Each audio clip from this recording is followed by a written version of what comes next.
kesimpulan dari hasil pemantauan penyelidikan pelanggaran HAM dalam kasus gangguan ginjal akut progresif atipikal pada anak Indonesia, ada beberapa kesimpulan cukup banyak. Yang pertama adalah pemerintah tidak transparan dan tanggap dalam proses penanganan kasus GAPA di Indonesia, terutama dalam memberikan informasi yang tepat, cepat kepada publik dalam rangka meningkatkan kewaspadaan serta meminimalisir dan mencegah bertambahnya korban. Jadi kita melihat pemerintah tidak transparan. Yang kedua, kebijakan dan tindakan surveillance kesehatan atau penyelidikan epidemiologis yang dilakukan oleh pemerintah tidak efektif menemukan faktor penyebab kasus GAPA, sehingga tidak dapat meminimalisir, mencegah lonjakan kasus serta jatuhnya korban jiwa yang lebih banyak.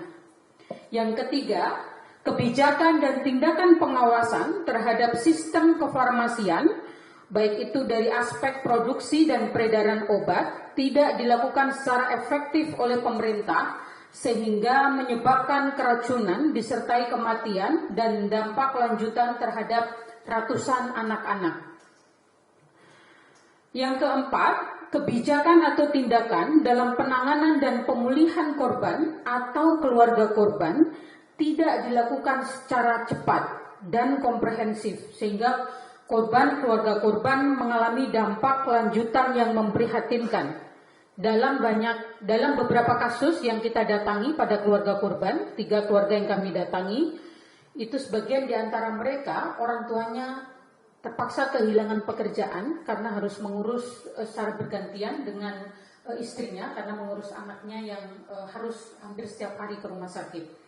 Yang kelima, tata kelola kelembagaan dan koordinasi antar instansi pemerintah yang memiliki otoritas dalam pelayanan kesehatan dan pengawasan obat dalam penanganan kasus GAPA tidak efektif dan belum maksimal, serta tidak memperhatikan kepentingan terbaik bagi anak.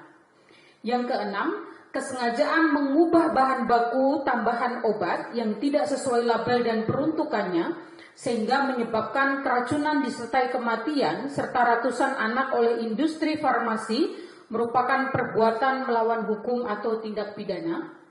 Yang ketujuh, unsur pengabaian terhadap kewajiban industri dalam menjamin mutu, khasiat, dan keamanan obat merupakan bentuk pelanggaran terhadap hak asasi manusia, terutama melanggar prinsip-prinsip bisnis dan HAM karena telah mencabut hak hidup seseorang dan mengakibatkan penderitaan berkepanjangan bagi korban dan keluarga korban. Yang kedelapan, penanganan kasus GAPA dengan tindakan yang tidak efektif adalah bentuk pembiaran atau by omission pemerintah terhadap pelanggaran hak asasi manusia, dan pelanggaran dilakukan oleh negara karena mengabaikan kewajibannya untuk bertindak secara aktif dan efektif dalam melindungi dan atau memenuhi HAM. Yang terakhir, kesimpulan terakhir adalah terdapat sejumlah pelanggaran hak asasi manusia atas gangguan ginjal progresif atipikal dalam anak yang mencakup 1. Hak hidup, yang kedua hak atas kesehatan, 3. Hak anak, 4. Hak memperoleh keadilan, 5. Hak atas kesejahteraan yaitu hak atas pekerjaan dan hak atas jaminan sosial, 6. Hak atas informasi, 7. Hak atas konsumen, 8. Hak atas pelanggaran terhadap prinsip bisnis dan hak asasi manusia. Terima kasih.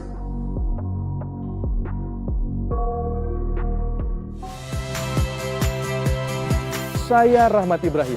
Saksikan program-program Kompas TV melalui siaran digital, pay TV, dan media streaming lainnya. Kompas TV, independen, terpercaya.